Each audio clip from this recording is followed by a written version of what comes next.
her left arm, and an unpleasant smell filled her nostrils. That could not be her breath. Heavy panting invaded the silence of the car, and Beth opened one eye to find the source. Big brown eyes surrounded by rust-colored fur stared back.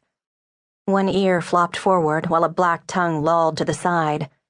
The animal tilted his head and lifted a large paw, propping it on her thigh. She might have flinched had she not been frozen in fear. "What'd you find, Dozer?" asked a voice from somewhere behind the intruder. Looking past the mutt, she saw a man draw up behind him. Bright blue eyes and a stubble-covered chin were all she registered before shifting her focus back to her hands. Defending herself against a madman on a barge was probably going to be difficult without the use of her hands. "Hi there," he said, giving the dog a pat on the head. Then he mumbled, "Good boy," presumably to the dog. The stranger's voice, low and sensual, vibrated down her spine. Her hands relaxed enough to allow blood flow back into her knuckles. The book hadn't suggested finding a sexy guy to talk her down. She should have looked harder until she found one written by a woman. "Hi," she said, her brain now as uncooperative as her hands. She ventured another glance in the dog owner's direction, and her entire body sighed. The man was, as her granny would say, built for sin. Full lips, strong jaw, and one deep dimple finished off a face gifted with the bluest eyes she'd ever seen. Wide shoulders filled out a navy blue t-shirt that tapered down to a narrow waist and low-slung jeans.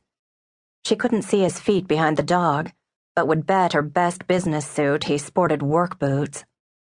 Talk about answered prayers. This was a flotation device she wouldn't mind going down with. A sound that could only be called a meep escaped her lips. Engaged women were not supposed to have lustful thoughts about men who were not their fiancé. Being engaged for a mere 2 weeks was no excuse. "Are you okay?" he asked, clearly recognizing insanity when he saw it. "I'm fine," she yelled, panic raising her voice several decibels.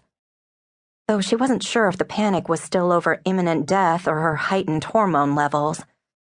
"No problem here. Move along, please." The dog set his other paw on her leg and nearly climbed onto her lap, his head popping up between her arms. "What's he doing?" she asked. The man chuckled and Beth shivered. "Saying hello." A dark tongue dangled dangerously close to her nose. "Do you feed him black licorice or something?" The dog's entire tongue was black. "That's the chow in him. Also, what gives him that big head. You should hear him bark." Right on cue, the dog did just that, making her ears ring.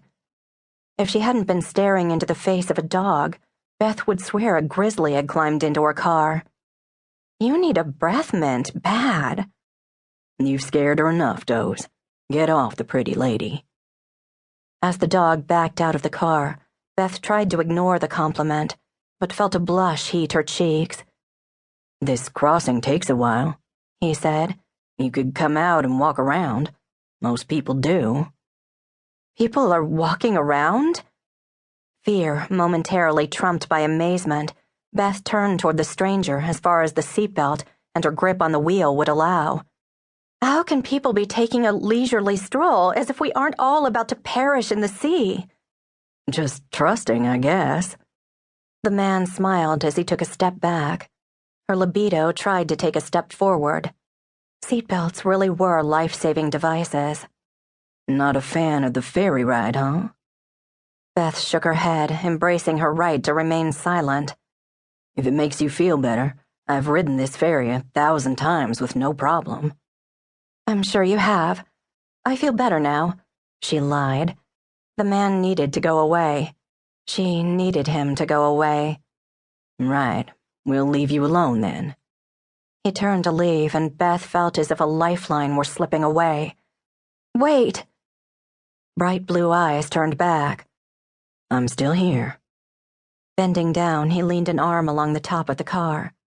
"You're really not okay, are you?" Beth sucked in a breath.